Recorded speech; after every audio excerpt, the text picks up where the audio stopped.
Saat ini kita akan mendengarkan firman Tuhan, temanya adalah semuanya karena kasih karunia. Saudara, mari kita buka di Efesus 2 ayat 1-7. Kamu dahulu sudah mati karena pelanggaran-pelanggaran dan dosa-dosamu. Kamu hidup di dalamnya karena kamu mengikuti jalan dunia ini, karena kamu mentaati penguasa kerajaan angkasa, yaitu roh yang sekarang sedang bekerja di antara orang-orang durhaka. Ya, ayat 3. Sebenarnya dahulu kami semua juga terhitung di antara mereka. Ketika kami hidup di dalam hawa nafsu daging dan menuruti kehendak daging dan pikiran kami yang jahat. Pada dasarnya kami adalah orang-orang yang harus dimurkai sama seperti mereka yang lain. Ayat 4. Tetapi Allah yang kaya dengan rahmat oleh kasih-Nya yang besar, yang dilimpahkannya kepada kita, telah menghidupkan kita bersama-sama dengan Kristus, sekalipun kita telah mati oleh kesalahan-kesalahan kita, oleh kasih karunia kamu diselamatkan. 6. Dan di dalam Kristus Yesus, Ia telah membangkitkan kita juga dan memberi tempat bersama-sama dengan Dia di sorga, supaya pada masa yang akan datang, Ia menunjukkan kepada kita kekayaan kasih karunia yang melimpah-limpah sesuai dengan kebaikan-Nya terhadap kita di dalam Kristus Yesus. Baik saudara, demikian baru kita dengarkan firman Tuhan. Nah saudara, salah satu pengertian tentang dasar-dasar kekristenan yang harus kita pegang kuat adalah, yaitu orang Kristen itu diselamatkan hanya semata-mata oleh kasih karunia Allah, oleh iman. Bukan dengan perbuatan baik kita atau usaha kita, saudara. Itu saudara ada di Efesus 2 ayat 8 ya saudara ya. Sebab karena kasih karunia kamu diselamatkan oleh iman, itu bukan hasil usahamu tetapi pemberian Allah. Nah, demikian saudara ya. Itu bukan hasil kerja saudara. Kalau kerja ya dapatnya upah saudara ya. Tapi ini nggak kerja, tapi dapat pemberian. Ya enak ya saudara ya kalau begitu ya. Iya saudara. Kasih karunia itu memang pemberian cuma-cuma buat kita. Bukan hasil kerja saudara. Definisinya sudah jelas saudara ya. Yaitu kasih karunia itu adalah pemberian atau anugerah Allah secara cuma-cuma yang diberikan kepada kita yang tidak layak sebenarnya menerimanya, saudara. Nah, contohnya paling jelas, saudara ya, kita menerima kasih karunia keselamatan. Artinya kalau kita dipanggil Tuhan, kita tinggal bersama dengan Tuhan di sorga kelak. Kasih karunia penyertaan, kesembuhan, hikmat, dan lain-lain sebagainya. Nah, saudara, kita sebagai orang percaya memang harus hidup dari kasih karunia kepada kasih karunia. Kita bergantung penuh akan kasih karunia. Nah, orang dunia atau orang yang tidak percaya, saudara ya, mereka tidak bisa mengalami kasih karunia ini, saudara. Karena kasih karunia ini hanya datang oleh Yesus Kristus. Nah, kita lihat ayatnya di Yohanes 1 ayat 17, saudara. Sebab hukum Taurat diberikan oleh Musa, tetapi kasih karunia dan kebenaran datang oleh Yesus Kristus. Demikian, saudara. Ya hanya melalui Yesus. Jadi tanpa Yesus nggak mungkin bisa mengalami kasih karunia, saudara. Nah, sesungguhnya, saudara, orang dunia itu atau orang yang nggak percaya ya, mereka itu benar-benar ingin mendapat kasih karunia dari Tuhan. Atau kalau bahasa mereka mungkin dapat berkat atau berkah dari Tuhan ya. Mereka sungguh ingin masuk surga. Dan apa yang mereka lakukan, saudara? Mereka itu berbuat baik, beribadah tanpa lelah, saudara ya. Siang malam, mereka juga banyak menolong, memberi bantuan, dan lain-lain sebagainya. Sekarang apa yang membedakan kita dengan mereka, saudara?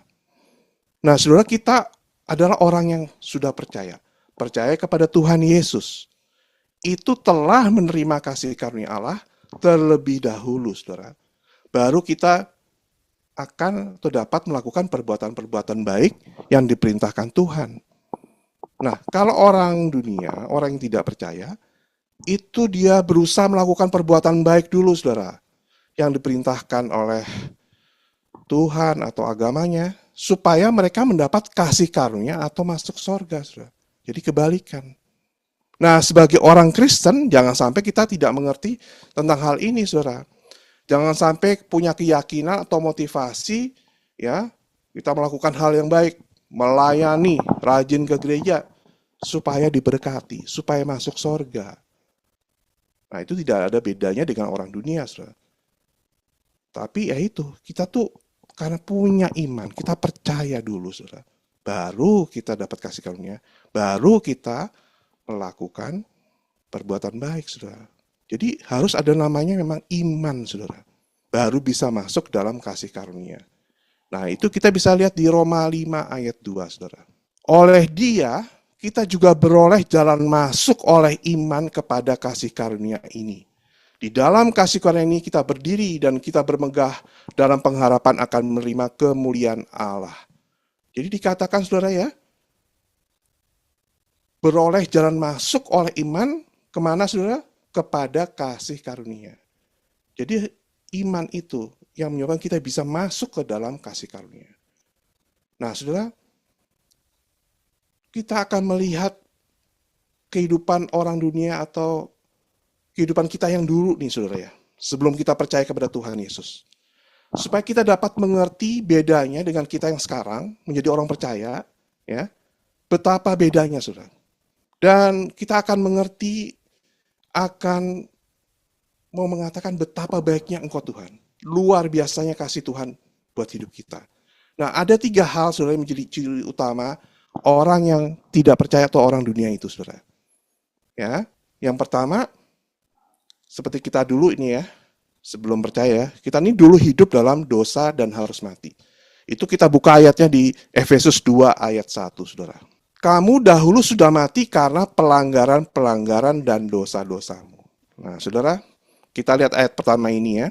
Jadi, saudara, kita ini dulu ya mempunyai atau hidup dalam pelanggaran-pelanggaran dan dalam dosa. Saudara. Di Roma 6 ayat 23 dikatakan upah dosa itu maut, saudara. Maut itu artinya kematian, ya, keterpisahan dari Allah selama-lamanya. Jadi itu, saudara, kita ini dulu ya, saya juga, saudara, hidup dalam dosa. Dan konsekuensinya, saya harus mati. Kita harus mati, saudara. Dan mengalami maut. Allah itu benar memang kasih, saudara. Tapi sekaligus dia Allah yang adil. Dia tidak dapat, saudara, sekedar mengampuni dosa tanpa ada yang membayar hukuman atas dosa. Nah, saudara, mungkin banyak orang tidak menyadari betapa mengerikannya maut itu, saudara ya.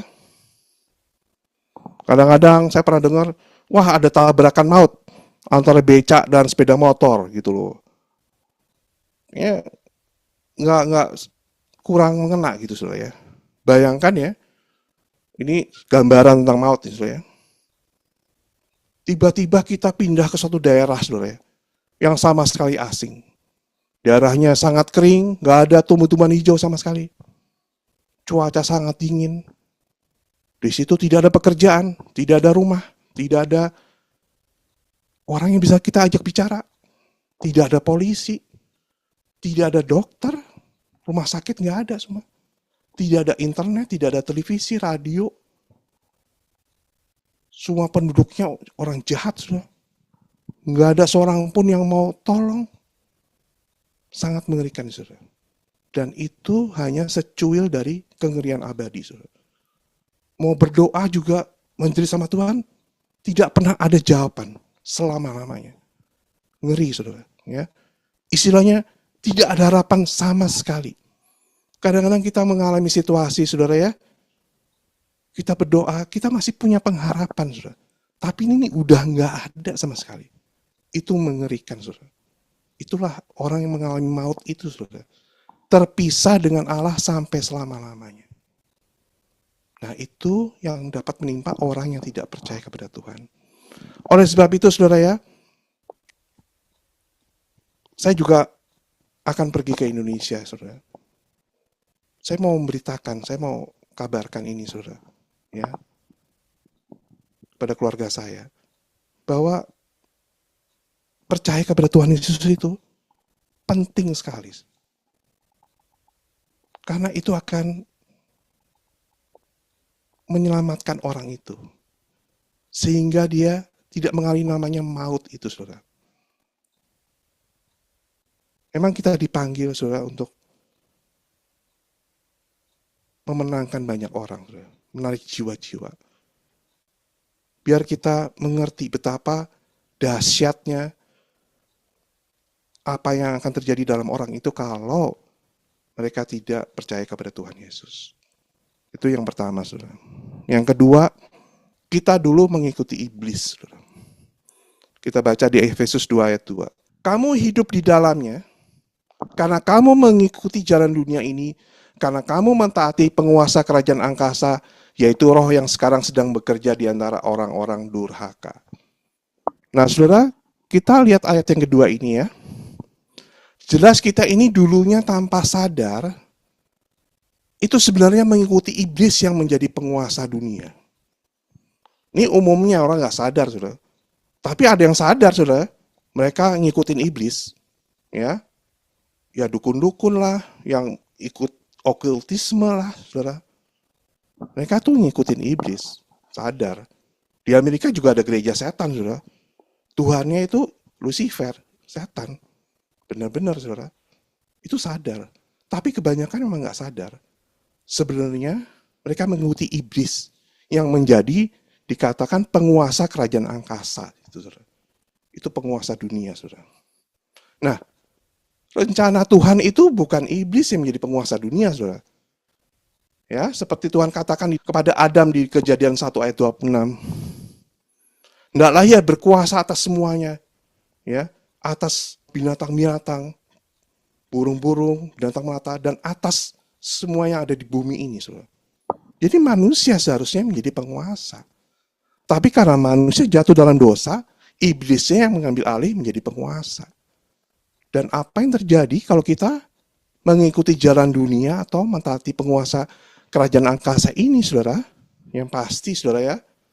Yang pertama, kita nggak bisa hidup dalam kebenaran, saudara. Karena jalan dunia ini adalah jalan yang anti kebenaran, saudara. Ya. Mereka sangat membenci kebenaran. Yang kedua, pasti akan melakukan perbuatan jahat, saudara. Karena kita mentaati Tuhan kita atau bos kita yang jahat juga, gitu loh, saudara. Nah, orang dunia ini, saudara ya, dia nggak bisa, wah saya nggak mau milih iblis, saya tahu lah gitu ya. Saya mau milih taat kepada Tuhan, saya mau milih Tuhan. Nggak bisa, saudara. Karena Tuhan nggak ada dalam kehidupan mereka. Itu ngeri, saudara. Mau taat sama Tuhan aja, nggak bisa, saudara. Nah, itu yang kedua, saudara. Nah, yang ketiga, hidup dalam daging, saudara. Efesus 2 ayat 3. Sebenarnya dahulu kami semua juga terhitung di antara mereka ketika kami hidup dalam hawa nafsu daging dan menuruti kehendak daging dan pikiran kami yang jahat. Pada dasarnya kami adalah orang-orang harus dimurkai sama seperti mereka yang lain. Jadi saudara, kita lihat ayat yang ketiga ini, saudara. Kita ini dulu, saudara ya, atau orang dunia itu hidup dalam hawa nafsu daging. Pikiran mereka tuh jahat, saudara. Ya. Saudara mungkin bertanya, saya kenal orang yang belum percaya kepada Tuhan, tapi mereka baik kok. Pikiran mereka nggak jahat. Nah, saudara, ini firman Tuhan yang katakan, saudara. Saudara nggak bisa lihat, tapi Tuhan bisa lihat pikiran mereka. Apa motivasi mereka, hati mereka, Tuhan tahu. Dan semuanya itu jahat, saudara, sebelum percaya. Jadi pada dasarnya kita ini memang dulu jahat, saudara. Dan kalau orang dunia, akhirnya dia mengaku dia itu jahat, saudara ya. Itu sebenarnya hatinya akan lebih mudah menerima dan percaya kepada Tuhan kelak ya. Tapi menjadi problem kalau dia tidak mengakui dia jahat, bahkan menganggap diri baik. Nah, seperti orang Farisi, saudara ya, selalu menganggap dirinya baik. Dirinya benar, saudara. Dia nggak akan bilang, wah saya ini jahat, saya ini nggak, saya ini baik, saya lebih dari orang lain, saudara. Itu orang Farisi. Dan itu lebih cenderung menolak untuk percaya kepada Tuhan, saudara. Nah, saudara, sekarang bagaimana dengan kita, saudara? Apakah kita masih seperti yang dulu? Nah, saudara, kita bersyukur Tuhan telah menebus kita dari dosa. Tapi menjadi sangat problematik kalau orang Kristen berbuat dosa atau menyimpan dosa tapi tidak mau mengakui, saudara. Dan terus saja ingin hidup di situ. Kalau Pastor Desi bilang mau main-main dengan dosa selalu, saudara. Nah, hati itu ya saudara ya, selalu jujur saudara. Hati ini kita tahu ya, kalau kita buat dosa tuh hati kita tahu. Saudara. Walaupun pikiran ini berusaha untuk membelanya. Seperti itu ya. Beralasan seperti itu saudara. Nah, tapi kalau hati kita tidak lagi tertuduh, saudara, kalau kita melakukan dosa, itu yang bahaya sekali saudara. Nah, itu perlu bertobat sungguh-sungguh saudara ya. Kita kalau mengalami itu, kita minta konseling sama gembala. Penting sekali, dan ini sangat berbahaya kalau didiamkan. Kita tahu ya cerita tentang Yudas, pada akhirnya, seperti itu saudara.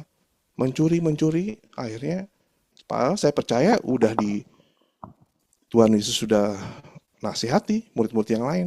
Tapi tetap saja, sampai akhirnya, dia menyerahkan Tuhan Yesus saudara. Ya.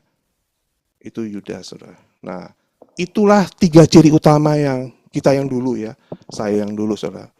Nah, sekarang kita melihat kebaikan Tuhan nih sebaliknya, saudara. Kasih Tuhan yang memulihkan, saudara. Nah, kita buka di Efesus 2 ayat 4 dan 5, saudara. Tetapi Allah yang kaya dengan rahmat oleh kasih-Nya yang besar, yang dilimpahkannya kepada kita, telah menghidupkan kita bersama-sama dengan Kristus.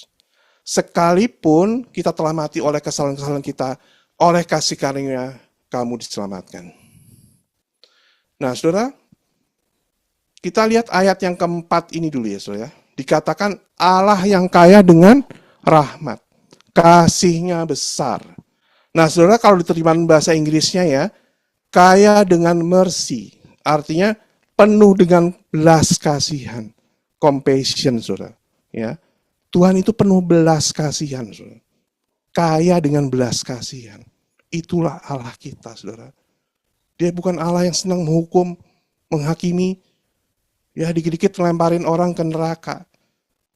Itu sama sekali bukan seperti itu, saudara. Dia Allah yang penuh compassion, belas kasihan. Dia sangat mengasihani kita, sangat mengasihi kita semua, saudara. Dia tidak ingin kita seperti manusia yang dulu yang bakal binasa, saudara. Dia ingin menyelamatkan. Dia ingin melimpahkan kasih-Nya kepada kita semua. Oleh sebab itu jangan pernah ada curiga sama Tuhan ya saudara. Atau kecewa sama Tuhan. Tuhan tuh begini kok. Nanti kita lihat saudara ya di ayat selanjutnya betapa luar biasanya kebaikan Tuhan itu. Nah ayat 5 ya saudara ya. Masih di Efesus 2. Dikatakan telah menghidupkan kita bersama-sama dengan Kristus. Nah ini saudara ya, sebelum kita pergi ke ayat ini, juga nanti di ayat 6 dan 7, kita harus punya satu pengertian yang benar dulu. Ya, seperti yang saya mau kutip dari perkataan Pastor Desi, khotbah minggu lalu saudara ya, bahwa Allah itu tidak dibatasi dengan ruang dan waktu. Allah itu timeless, ya, nggak dibatasi saudara. Dikatakan, telah menghidupkan kita bersama-sama dengan Kristus. Nah, saudara, Tuhan Yesus itu kan mati 2000 tahun yang lalu nih, saudara. Nah, kita sekarang hidup tahun 2024. Bagaimana ceritanya kita bisa hidupkan bersama-sama dengan Kristus, saudara? Nah, itulah, saudara, yang dikatakan Allah itu tidak dibatasi dengan ruang dan waktu, saudara. Kalau kita memang, saudara, ya, kita tidak hidup tahun 2000 tahun lalu, sekarang kita hidup. Tapi kalau Allah enggak, saudara. Nah, jadi kita yang percaya itu dikatakan sudah dihidupkan bersama-sama dengan Kristus. Walaupun Tuhan Yesus hidup 2000 tahun yang lalu. Waktu Tuhan Yesus mati ya, kalau kita baca di Roma pasal 6 saudara ya, kita juga mati. Tuhan Yesus disalib, kita juga disalib, saudara. Waktu Tuhan Yesus bangkit, kita juga bangkit. Dari kematian menjadi hidup, saudara. Itu kan kejadiannya udah dulu. Tapi karena Allah tidak, sekali lagi ya, tidak dibatasi ruang dan waktu, dia timeless, saudara. Itu menjadi pengalaman kita, saudara. Apa yang Tuhan alami dulu, disalib, mati, dan bangkit, itu kita bisa ngalami, saudara. saat ini juga ya. Jadi luar biasa saudara, Tuhan itu. Dia tidak dibatasi dengan ruang dan waktu saudara. Nah selanjutnya dikatakan oleh kasih karunia kamu diselamatkan. Nah itu saudara, tujuan, maksud Tuhan itu supaya kita diselamatkan. Dan semuanya oleh kasih karunia. Makanya tembak ini kan semuanya karena kasih karunia saudara. Kita harusnya mati karena dosa kita dan terpisah dari Allah sampai selama-lamanya. Tapi puji Tuhan, saudara, dia mati tebus kita dari dosa dan dia bangkit dan menghidupkan kita supaya kita bisa hidup bersama-sama Tuhan sampai selama-lamanya. Ada amin, saudara? Itulah Allah kita, saudara. Nah, ayat berikutnya, Efesus 2 ayat 6 sampai 7. Dan di dalam Kristus Yesus, ia telah membangkitkan kita juga dan memberi tempat bersama-sama dengan dia di sorga.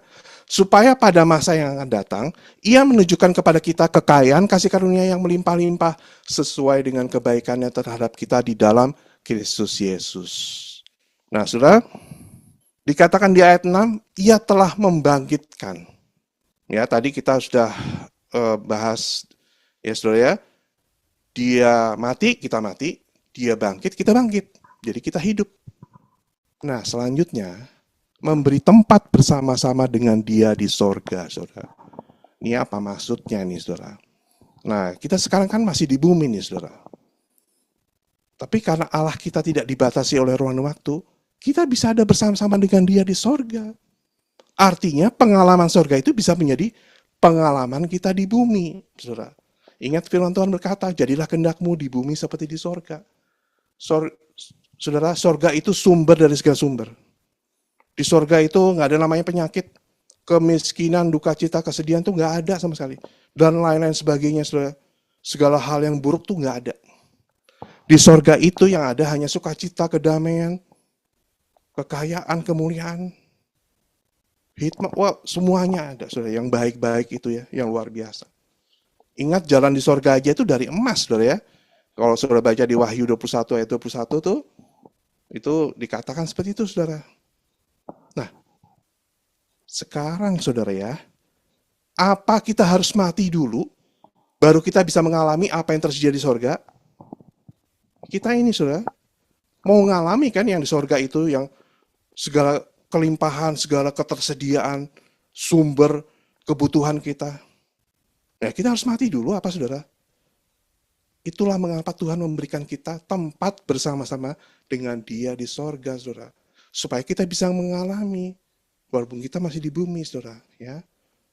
Ingat cerita anak bungsu yang terhilang, saudara? Anak bungsu itu kan dia pergi memboroskan harta ayahnya. Ya bapak di sorga gitu ya, saudara. Dia pergi, akhirnya dia balik, bapaknya lihat, menyambut, memotongkan lembu, dikasih macam-macam, dipestain. Singkat cerita, anak sulungnya kesel, saudara. Ya. Nah, kok saya aja nggak pernah gitu ya? Sebenarnya? Saya aja nggak pernah dipestain gitu loh. Ini anaknya udah foya-foya, malah disembelih anak lembu segala macam. Dia marah anak sulung ini, saudara ya. Nah, tapi kita lihat Lukas 15 ayat 31. Ini kata ayahnya kepadanya. Anakku, engkau selalu bersama-sama dengan aku. Dan segala kepunyaanku adalah kepunyaanmu, saudara. Bayangin itu, saudara. Jadi, kepunyaan Tuhan itu kepunyaan kita juga. Itulah makanya dikatakan dia menempatkan kita bersama-sama dengan dia di sorga, saudara. Kepunyaan Tuhan itu kepunyaan kita juga, saudara. Itulah kasih karunia yang nggak bisa dibayangkan, saudara. Luar biasa besar.